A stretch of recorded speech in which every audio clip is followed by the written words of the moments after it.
سلام به همه دوستان کانال پرشین تاپ 10. امیدوارم حالتون خوب باشه. امروز میخوایم بپردازیم به 10 ستاره‌ای که تاریخ فوتبال رو رقم زدن و در دل تاریخ پرفراز و نشیب فوتبال همچون آفتاب تابان بر زمین فوتبال تابیدن. 10 اسطوره‌ای که با پای جادویی خود توپو به رقص در آورده و قلب میلیون ها نفر رو تسخیر کردن. اما قبل از اینکه بریم سراغشون، ویدیو رو لایک کن و کانالمون رو ساب کن و در آخر اگه از ویدیو خوشت اومد زنگوله رو هم بزن. اگه از شما بخوایم 3 بازیکن برتر تاریخ فوتبال رو نام ببرید، چه کسایی رو میگید؟ مسی، رونالدو، مارادونا یا شاید بازیکنای دیگه‌ای رو انتخاب میکنید؟ تو این ویدیو به سراغ لیستی از 10 بازیکن برتر تاریخ فوتبال میریم که ممکنه با برخی از معیارهای شما فرق داشته باشه. آماده اید تا با این لیست هیجان انگیز همراه بشید؟ شماره 10 میشل پلاتینی. از پادشاهی تا سقوط هافبکی که با تکنیک بی‌نظیرش، گلای دیدنی و رهبری قدرتمندش دل میلیون ها نفر رو به دست آورد. اما پلاتینی فقط یه فوتبالیست نبود. اون یه رهبر، یه سمبل و در نهایت قربانی بود. با من همراه باشید تا با زندگی پرفراز و نشیب این اسطوره فرانسوی آشنا بشیم. پلاتینی روی زمین فوتبال جادو می‌کرد. دریبلایی که انگار توپ به پای خودش چسبیده بود. پاسای طلایی که همیشه به هدف میرسید و شوتایی که دروازه‌بانا رو ناامید میکرد. پلاتینی فوتبال رو به یه هنر تبدیل کرده بود. یوونتوس با پلاتینی یه تیم شکست ناپذیر بود. هر تیمی که با یووه بازی میکرد میدونست که با یه غول روبرو شده. 3 بار توپ طلا، قهرمانی در اروپا و سری آ فقط بخشی از افتخارات پلاتینی با پیراهن بانوی پیر بود. قهرمان ملی فرانسه. پلاتینی برای تیم ملی فرانسه هم معجزه کرد.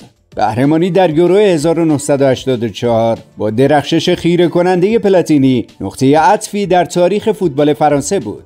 اون جام پلاتینی بود. بعد از دوران بازیگری پلاتینی به دنیای مدیریت رفت و رئیس یوفا شد.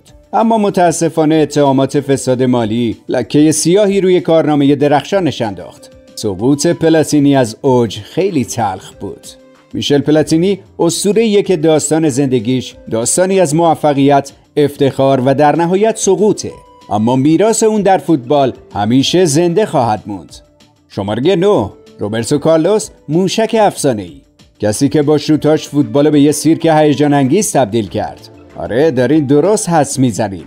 داریم از روبرتو کارلوس حرف میزنیم. موشک چپ پای افسانه‌ای. با من همراه باشید تا با زندگی و کارهای دیوونه‌وار این اسطوره برزیلی همراه باشیم. مهمترین افتخارات اونو میتونیم 3 دوره قهرمانی اروپا، 1 دوره قهرمانی جام جهانی و 1 نایب قهرمانی جام جهانی اشاره کرد. کارلوس یه جور جادوگر بود. شوتاش انگار موشک بودن که مستقیم میرفتن توی دروازه. اونقدر شوتاش دقیق و قدرتمند بود که دروازه‌بانا فقط میتونستن بهش نگاه کنن. یادتون میاد اون شوت معروفش به فرانسه؟ اون شوت دیوارم دور زد. کارلوس با هر شوتش یه تاریخ جدید تو فوتبال می نوشت. کارلوس فقط یه مدافع نبود، اون یه شاه بود. شاه چپاهای دنیا. دریبلاش، پاساش و البته شوتاش همه نشون میداد که اون یه نابغه است. کارلوس تو رئال مادرید به اوج خودش رسید. با پیراهن سفید کهکشانی ها جامای زیادی رو بالای سر برد و به یکی از محبوب ترین بازیکنان تاریخ این باشگاه تبدیل شد. کارلوس با تیم ملی برزیل هم افتخار آفرینی کرد. قهرمانی در جام جهانی 2002 یکی از شیرین ترین لحظات زندگی این ستاره برزیلی بود. اسطوره‌ای که فراموش نمیشه. روبرتو کارلوس اسطوره‌ایه که با شوت‌های قدرتمندش فوتبالو جذاب‌تر کرد. اون یه الگو برای همه نسل‌های فوتبالیستاست. شماره 8 رونالدو نازاریو، جادوگر فوتبال که دنیا رو دیوونه خودش کرد. رونالدو نازاریو اونقدر استثنایی و فوق‌العاده بود که وقتی تو زمین فوتبال راه میرفت همه از جا میپریدن. اون بچه نابغه برزیلی با تکنیکای دیوونه‌وارش، سرعت برق‌آساش و گلای بی‌نظیرش فوتبالو به یه نمایش جذاب تبدیل کرد. چرا رونالدو اینقدر خاص بود؟ رونالدو با توپ مثل یه شعبده باز رفتار میکرد. دریبل زدن از چند تا مدافع برای اون مثل آب خوردن بود. رونالدو اینقدر سریع بود که انگار تو زمین فوتبال پرواز میکرد. مدافعای حریف حتی نمیتونستن بهش نزدیک بشن. رونالدو یه ماشین گلزنی بود. از هر موقعیتی میتونست گل بزنه. شوتاش، ضربات سرش همه مرگبار بودن. اون لبخند شیرین و جذاب باعث میشد همه عاشقش بشن. حتی حریفا هم نمیتونستن جلوی خودشونو بگیرن و بهش احترام نذارن. 2 بار با تیم ملی برزیل جام جهانی رو بالای سر برد و تاریخ ساز شد. این اسطوره 2 بار به عنوان بهترین بازیکن دنیا انتخاب شد و توپ طلایی ارزشمند رو به خونه برد. قهرمانی با لیگ‌های مختلف، با تیم‌های بزرگی مثل بارسلونا، اینتر میلان و رئال مادرید به قهرمانی رسید.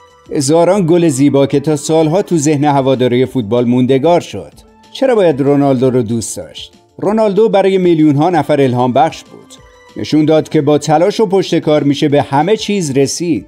اون فقط یه فوتبالیست نبود، بلکه یه شخصیت دوست داشتنی و محبوب بود. رونالدو با تمام وجود عاشق فوتبال بود و این عشق رو به همه نشون میداد. رونالدو نازاریو پدیده‌ای بی‌نظیر بود که فوتبال رو متحول کرد.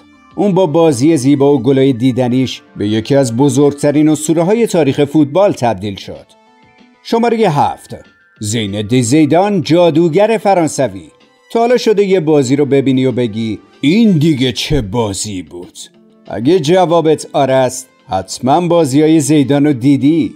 یه بازیکن که با هر لمس توپ جادو می‌کرد، با هر پاس قلب هوادارا رو تسخیر می‌کرد. زیدان واقعا کی بود؟ یه هنرمند فرانسوی که فوتبال تبدیل به یه اثر هنری کرد. تصور کن یه موزیک ویدئو که توش زیدان با توپ رقصیده. این دقیقاً همون چیزیه که تو بازیاش میدیدی. دریبلای تماشایی، پاسای گل، ضربه‌های آزاد مرگبار، همه زیر سایه یه تکنیک فوق‌العاده و هوش فوتبالی بی‌نظیر. واسه شمردن افتخارات زیدان باید یه لیست بلند بالا بنویسیم. یه قهرمانی جام جهانی و یه نایب قهرمانی جام جهانی، 4 قهرمانی لیگ قهرمانان اروپا، سری آ و لالیگا و یه بارم توپ طلای اروپا تو کارنامه بلند بالای خودش یدک میکشید. اینا فقط بخشی از افتخاراتی هستند که زیدان به دست آورده. اما چیزی که جالب تره اینه که زیدان فقط به عنوان بازیکن ندرخشید. اون به عنوان مربی موفق ترین دوران رئال مادرید رو رقم زد. یه استعداد خدادادی که هر کسی نداره. یه مغز متفکر که همیشه چند قدم از بقیه جلوتر بود. یه شخصیت کاریزماتیک که همه رو به خودش جذب می‌کرد. اونقدر به پیروزی اعتقاد داشت که هیچ مانعی جلوشو نمیتونست بگیره. حتی تو سخت‌ترین شرایط زیدان همیشه خونسرد و متمرکز بود. زیدان فقط یه فوتبالیست نبود، اون یه الگو بود. یه الگو برای همه اونایی که به دنبال موفقیتن. زیدان نشون داد که با تلاش، پشتکار و استعداد میشه به هر چیزی رسید. زیزو با تمام درخشش و موفقیتایی که تو فوتبال داشت، لحظات تلخی هم تجربه کرد. شاید یکی از غم‌انگیزترین اتفاقات دوران حرفه‌ایش کارت قرمز معروفش تو فینال جام جهانی 2006 باشه. تو این بازی حساس و نزدیک، زیدان به دلیل ضربه زدن به مارکو ماترازی، مدافع ایتالیا، از زمین بازی اخراج شد. این اتفاق نه تنها باعث شد تا فرانسه نتونه به قهرمانی برسه، بلکه لکه سیاه بر کارنامه درخشان زیدان به جا گذاشت. این اتفاق تأثیر عمیقی بر زیدان گذاشت و اون بعد از این بازی از فوتبال خداحافظی کرد. شماره 6. تصور فوتبال بدون بکنبایر مثل تصور آسمون آبی بدون خورشیده. مردی که با بازی‌های درخشانش نه تنها یه مدافع بی‌نظیر بود، بلکه یه هافک خلاق و یه رهبر تموم عیار بود که به فوتبال آلمان هویتی جدید بخشید. بکنبایر تو زمین حکم یه پادشاه داشت و تیمشو به پیروزی‌های پیاپی میرسوند. اون با پاسای دقیق، دریبلای ماهرانه و شوتای قدرتمند مدافعای حریفو به زانو در می آورد. فینال جام جهانی 1974، جایی که بکنبایر با بازوبند کاپیتانی تیم ملی آلمانو به قهرمانی رسوند، یکی از درخشان ترین لحظات تاریخ فوتباله. گل تاریخی اون تو این بازی نه تنها به آلمان قهرمانی رو هدیه کرد، بلکه نام اونو برای همیشه تو قلب هواداران فوتبال حک کرد. بکنبایر با رهبری بی‌نظیرش تیمو به یه واحد منسجم تبدیل کرده بود و هر بازیکن برای اون جون میداد. با پیراهن سرخ و آبی بایرن اون به افتخاراتی دست یافت که هر فوتبالیستی آرزوشو داره. قهرمانی تو لیگ آلمان، جام حذفی و لیگ قهرمانان اروپا تنها بخشی از افتخارات اون تو این باشگاه است. شاید بشه گفت ترکیب بی‌نظیر استعداد، تلاش، رهبری و شخصیت کاریزماتیک اونو به یه اسطوره تبدیل کرده. اون نه تنها تو زمین بلکه در خارج از زمینم یه الگو برای خیلیا بود. فرانس بکنبایر فراتر از یه فوتبالیست بود. اون یه نماد، یه الگو و یه اسطوره است. میراث اون برای همیشه تو تاریخ فوتبال درخشان خواهد موند و ما همیشه به یاد خواهیم داشت که یه روز یه پادشاه بر فوتبال حکومت میکرد. وی دارای 2 توپ طلای اروپا و یکی از مهمترین افتخارات اون به عنوان بازیکن قهرمان جهان در 1974، نایب قهرمان جهان در 1966 و سوم جهان در 1970 بوده و یکی از مهمترین دستاوردهای وی در سرمربیگری قهرمان جهان در 1990 و نایب قهرمان جهان در 1986 بود. بکنبایر در 7 ژانویه 2024 در سن 78 سالگی درگذشت.